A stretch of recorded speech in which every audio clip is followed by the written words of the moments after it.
Pressley for 5 minutes. Thank you for joining us, Undersecretary Nelson and Director Gacke. In recent years, environmental crimes have been on the rise. From wildlife trafficking to illegal logging, mining, and fishing, global environmental crime is estimated to generate hundreds of billions in illicit proceeds every year, making it the third most profitable crime in the world. These crimes perpetuate and contribute to the climate crisis.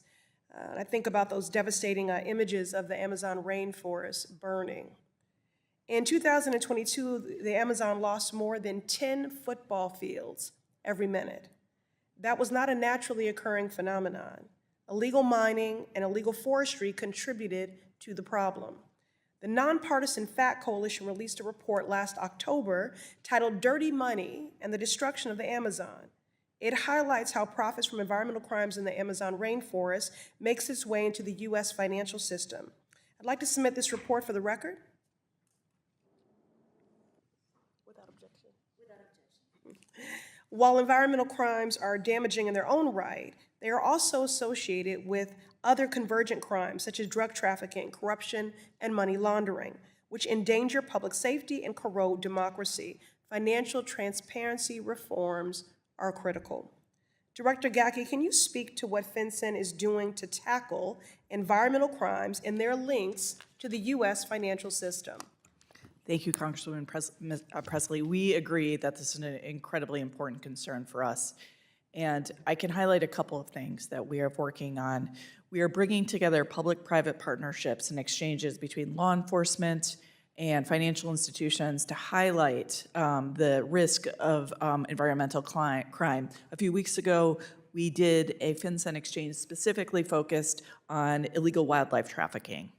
And then a few weeks ago, I had the opportunity to meet with financial intelligence units from around the world as part of the Egmont Group, of which FinCEN is a leading member, and had the opportunity to meet with the heads of the financial intelligence units of South Africa and of Brazil.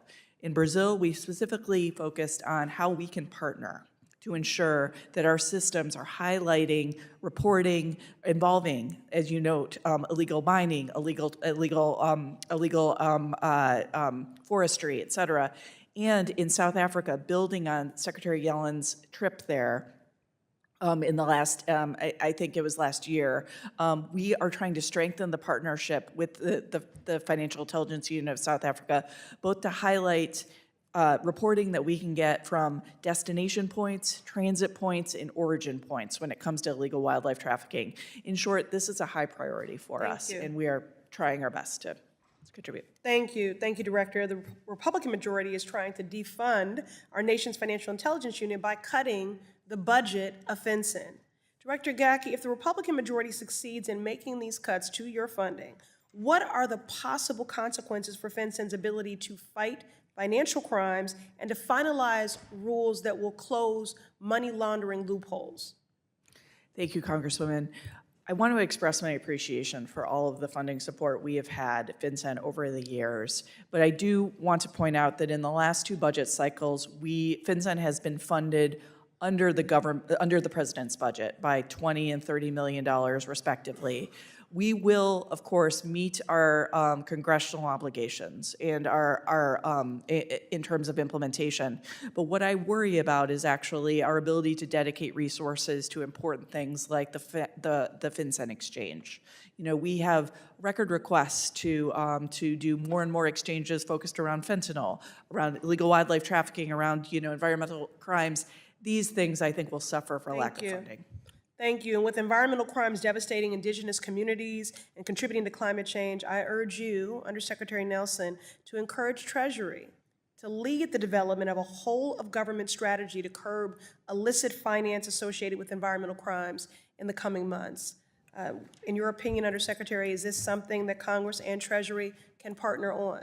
I think it is. We did a report maybe a year and a half ago looking at illicit finance risk and how it sort of fuels these nature crimes. And I had the opportunity in this job to go to Brazil and South Africa and Kenya most recently to talk about exactly these issues. And Particularly in Kenya, you hear things that were a little surprising, at least to me, about how they have a big population of sandalwood trees that are being deforested and may go extinct as a result of exactly this issue. So it is, as Director Gacke noted, a very high priority of the Treasury Department. Thank you. Thank you. The gentleman from Texas, Mr. Williams, is now recognized for 5 minutes. Thank you, Madam Chair, and